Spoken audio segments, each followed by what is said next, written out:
bem-vindos ao podcast do Instituto Ludwig von Mises Brasil. Meu nome é Bruno Garchagen. Hoje eu converso com o executivo de TI, Matheus Carvalho.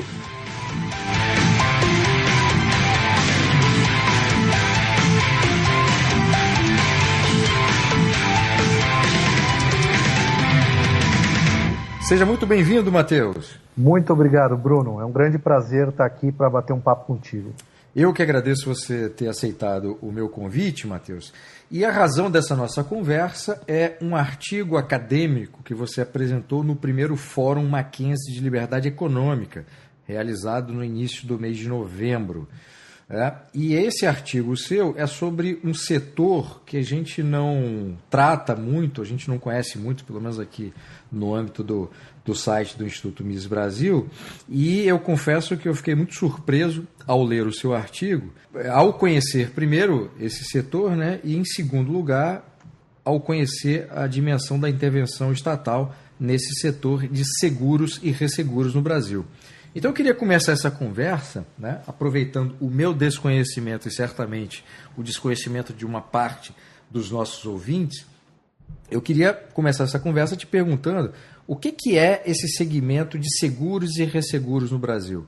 Bom, na verdade, ele tem um link, na verdade, basicamente, para a gente se colocar de forma prática, a diferença é que uma resseguradora, ela assume o risco, né, da própria seguradora. Então, quando você faz a aquisição de um seguro direto pela seguradora, através de uma corretora, ou, vamos dizer, ou pessoa física, né, ou empresa, ou algum grupo, né, você faz através de uma corretora de seguros, semelhante com uma bolsa de valores, né. Geralmente eu não vou direto, eu uso uma corretora, né.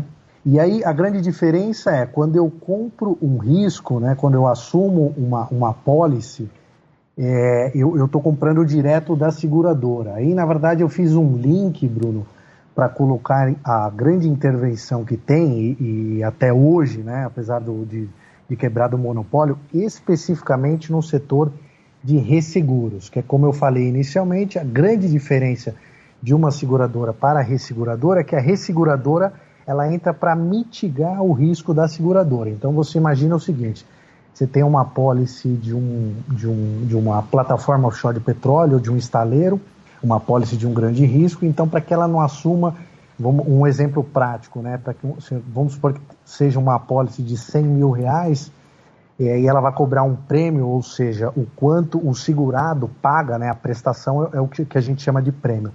Então, para que ela não assuma esse risco total, vamos supor, de uma apólice de 100 mil, custando um prêmio de 10 mil, ela divide esse risco, né, para que ela mitigue a seguradora, com uma resseguradora que compra com ela. A gente chama isso de cessão. Então, você imagine que se é uma apólice que custa, vamos supor, 10 mil reais, na verdade o prêmio, né, ela cobra 10 mil reais a seguradora durante um ano, por exemplo, ela faz uma coisa que a gente chama de cessão, então ela divide, por exemplo, 50% desse risco para uma resseguradora. Então seria 5 mil para a seguradora, 5 mil para a resseguradora. Basicamente é essa a diferença entre os dois modelos, né? O objetivo da resseguradora basicamente é mitigar o risco assumido pela seguradora. Certo. Você citou um monopólio nesse mercado. Eu queria que você explicasse como é que esse mercado funcionava, o que aconteceu exatamente e como é que passou a funcionar e quando. Tá bom, legal. Na verdade, assim, do ponto de vista da regulação, Bruno, em 1966 foi criada a SUSEP, que é a Superintendência de Seguros Privados, né, que é uma autarquia que responde para o Conselho Nacional de Seguros Privados, que está na estrutura do Ministério da Fazenda. Né, isso do ponto de vista de regulação. E aí, para te responder de forma objetiva, o que aconteceu? Né? Esse mercado, na verdade, ali na era Vargas, ainda em 1939, você imagina, meia dúzia de possíveis iluminados, falou, acho que o que a gente precisa é uma empresa estatal, criar um monopólio estatal de resseguros, né? O mercado ainda até que começando, até em outros países, acho que a gente precisa de uma empresa estatal disso. Então, em 1939, foi criado o IRB, o Instituto de Resseguros do Brasil, né, através da Lei Complementar 126/07, e passou a ter 100% do monopólio desse mercado, tá?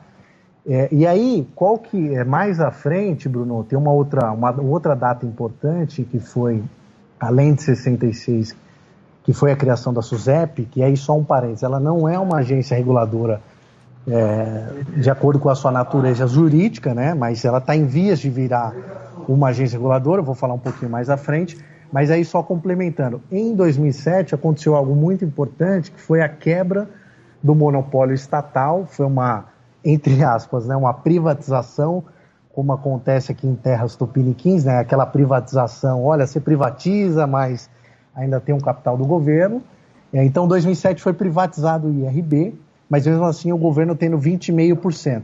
Nesse momento, Bruno, teve uma grande expansão, inúmeras empresas, principalmente estrangeiras, começaram, né, as resseguradoras a atuar no Brasil por conta dessa quebra desse monopólio, que era um mercado totalmente fechado para a indústria de resseguros. Isso aconteceu em 2007.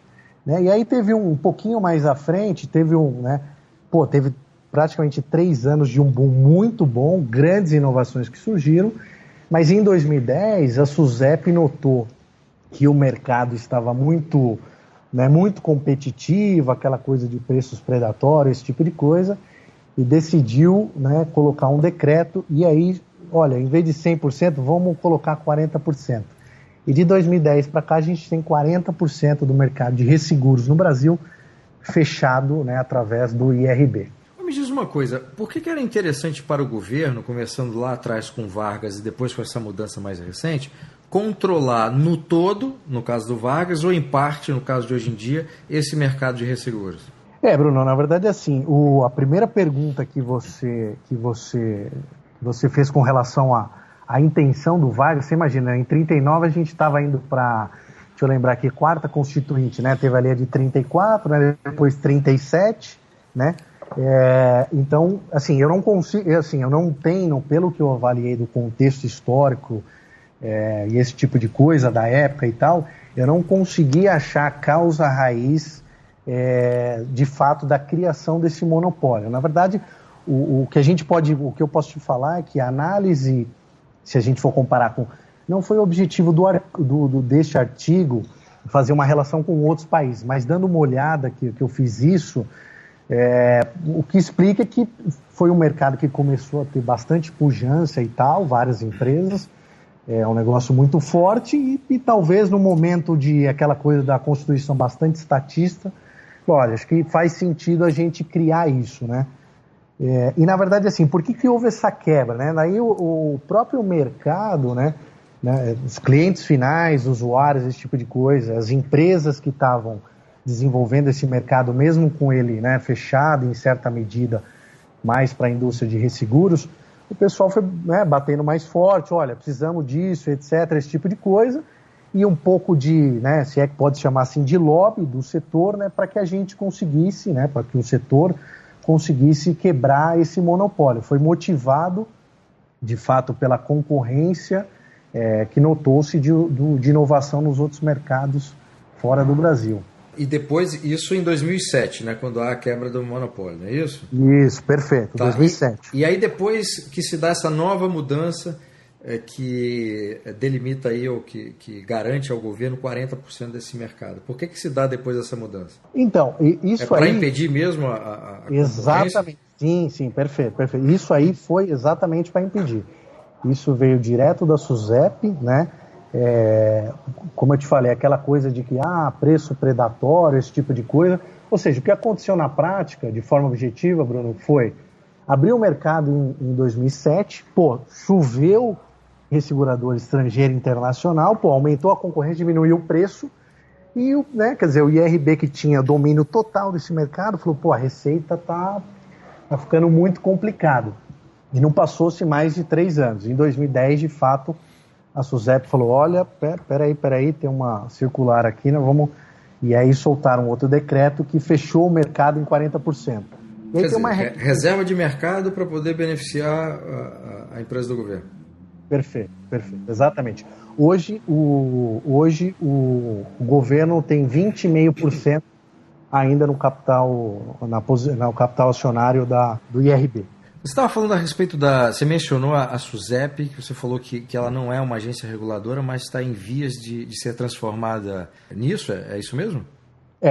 Na verdade tem um PL na Câmara, desde o ano passado, Bruno, que na verdade assim, o que acontece, né? A SUSEP ela foi criada basicamente para ser a xerife do mercado, de forma monopolista, aquela coisa de precisamos fiscalizar, né, quer dizer, o que foi criado lá atrás pelo IRB, né, quer dizer, eles colocavam as tarifas obrigatórias, prêmio, até o percentual de comissão de corretagem, as cláusulas, esse tipo de coisa. Então, ela foi criada basicamente para ser o xerife do mercado. A atuação prática foi tão próxima, ou é tão próxima de uma agência reguladora, Bruno, que desde o ano passado, do segundo semestre, tem um PL que está acontecendo na Câmara aí, é o PL 5277/2016, que é um projeto de lei que visa transformar a SUSEP de fato em mais uma agência reguladora, porque a gente tem pouca, Bruno. Imagino.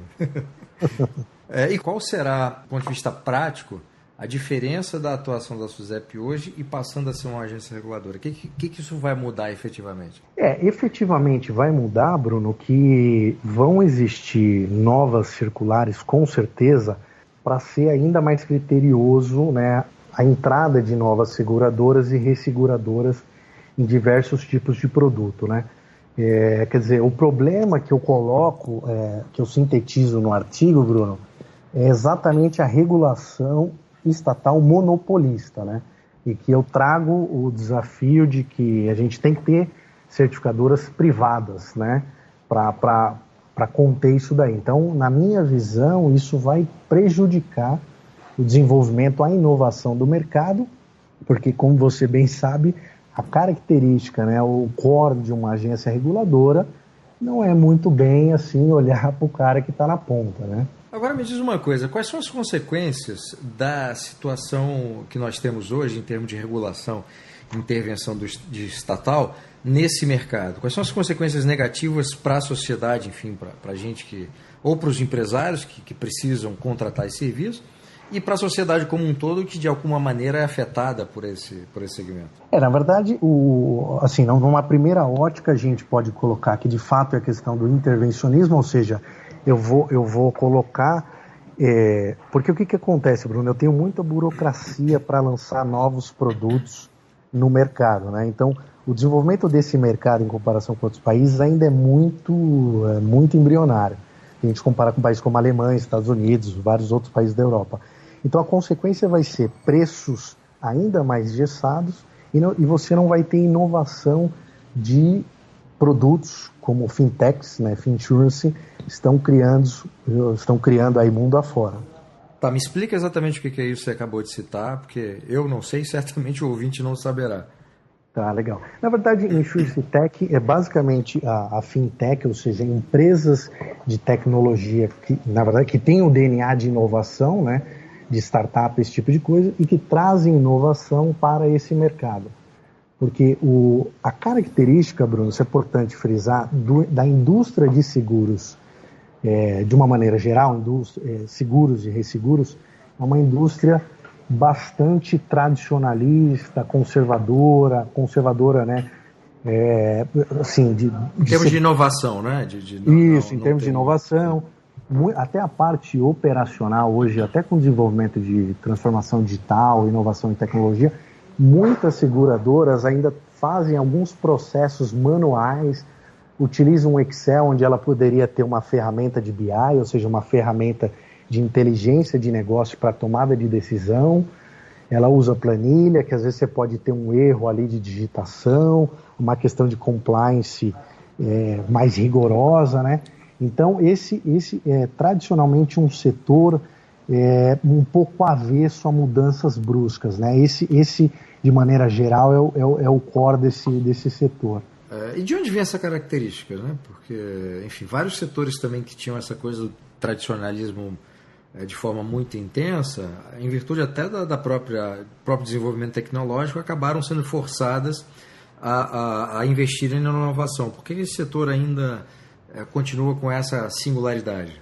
Um pouco eu vejo, Bruno, porque, na verdade, assim, as principais seguradoras, elas têm hoje os principais bancos privados por trás. né? Então, na verdade, assim, no momento que ela precisa de um capital maior para fazer uma mudança, esse tipo de coisa, e por assumir grandes riscos, isso obviamente faz com que, quando ela vá avaliar o risco de uma alteração, de um tipo de projeto, ela prefere ficar naquela coisa de que, olha, time que está ganhando, né, vamos segurando aqui as pontas. Ou seja, como é um mercado basicamente de risco, e principalmente quando a seguradora assume maiores riscos, eu vejo que fica mais engessado por parte do board ou do principal executivo tomar esse tipo de decisão.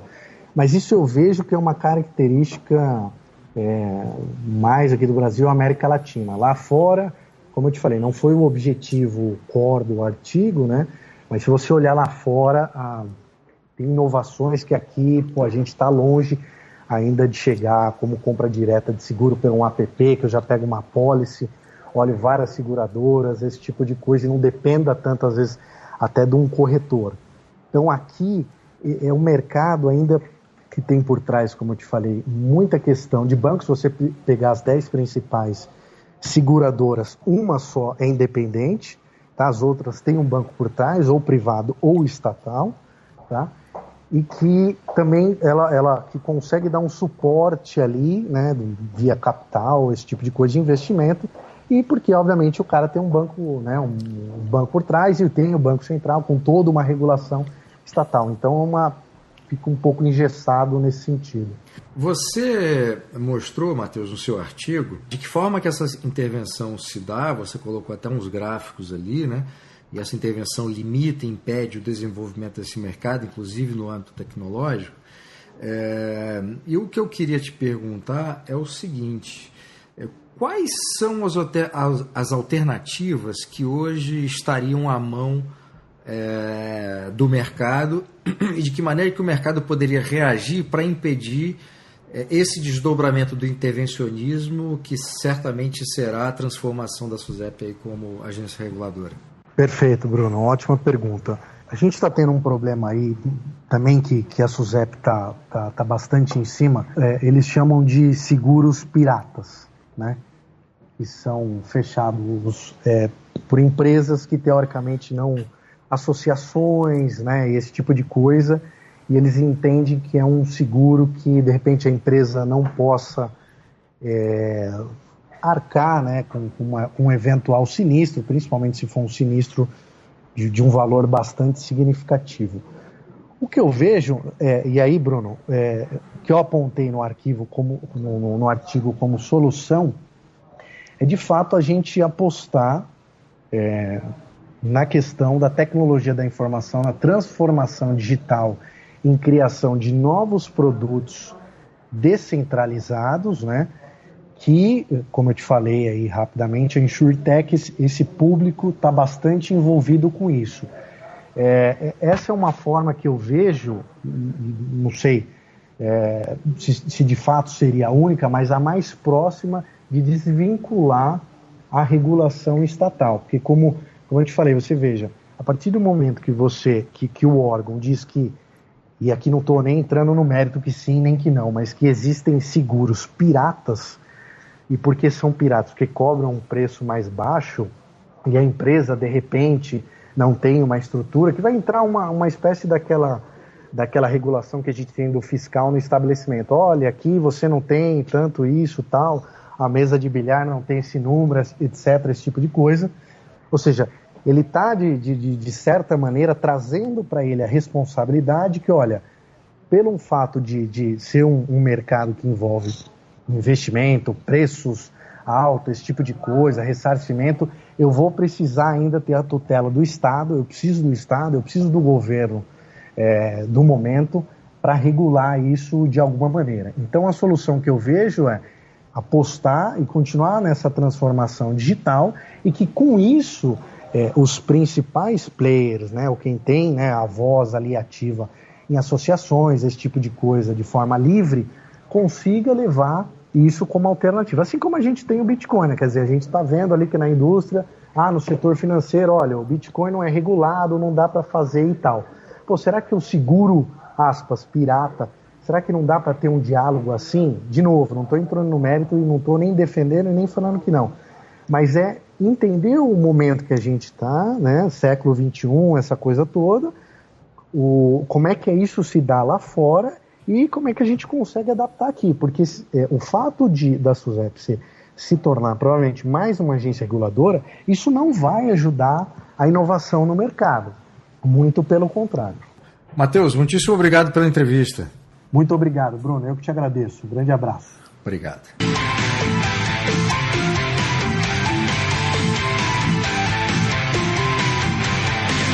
Este foi o podcast do Instituto Ludwig von Mises Brasil. Meu nome é Bruno Garchagen.